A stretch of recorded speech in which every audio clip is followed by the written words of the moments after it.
Mammoth Hot Springs sits at the northern gate to the Yellowstone National Park, and it's the first taste of things to come as you travel deeper. It's also the largest carbonate deposit in the entire world. Timber Adventures, thank you for traveling along. Please like, subscribe, and share. It's a mixed cauldron of circumstances that brought about this site, and you'll see white towering terraces and a network of boardwalks, which actually allows you to cover 1.5 miles around the entire site to see every bit of the unique landscape. It's a bit of chemistry that develops this area also. Heated water escapes to the surface from deep below the earth. Where does the water come from? Rain and melting snow. The water heats, and the hot water pushes to the surface through cracks, fissures, and fractures.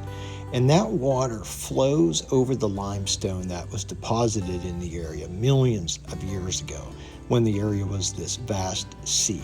So that water, mixed with the carbon dioxide which is dissolved, forces a carbonic acid mix-up through the limestone to the surface, creating a calcium carbonate, and all of this process creates travertine terraces that stand in stark contrast to the surrounding area.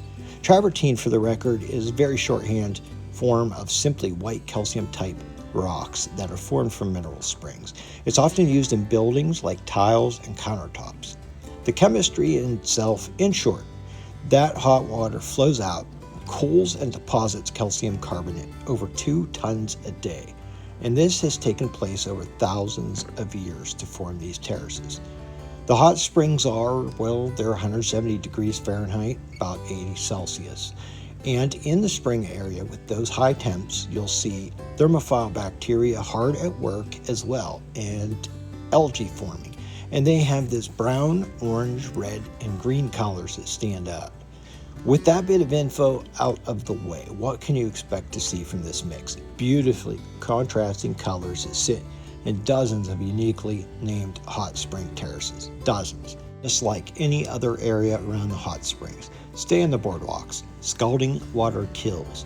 The earth is a crust in areas, and it will break through. And if you think of the worst thing that could happen, it can happen, and it has. So you may, well, not may, you're going to see wildlife milling about. We were able to watch elk meander across the terraces in the water, no doubt enjoying the cool water. In the areas where you're going to see them, the area has been cooled since it's run over the calcium carbonate and limestone and down over into these little pools. So they're enjoying some fresh spring mineral water. We saw elk at the hot springs. I saw a snake skin that was enormous. It was at least 6 foot long. And I didn't see the snake, but it gives you an idea of the diversity, even in these hot zones. There were pronghorn nearby, plenty of other animals. The area is constantly changing, and recent small earthquakes and thermal dynamics underground have shifted some of the terraces, with the Minerva Terrace now dry as a result of these occurrences. So check out these odd-looking Liberty Cap while you're there, as it shoots up 37 foot, 11 meters, and it's a result of a hot spring that existed there over many years, and obviously it had created the pressure to form this odd feature by forcing upward. So there's another example of shifting thermodynamics underneath, as it's now dry.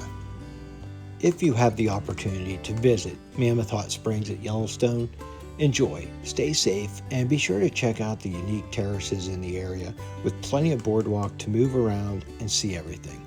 Watch the wildlife, give them room when needed. They don't really fear you and just kind of walk up on you, so give them a wide berth.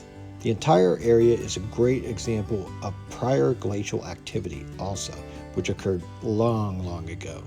Be sure to check out the Mammoth City nearby, as it features Mammoth Hotel, which was built in 1901, on Mammoth Terrace.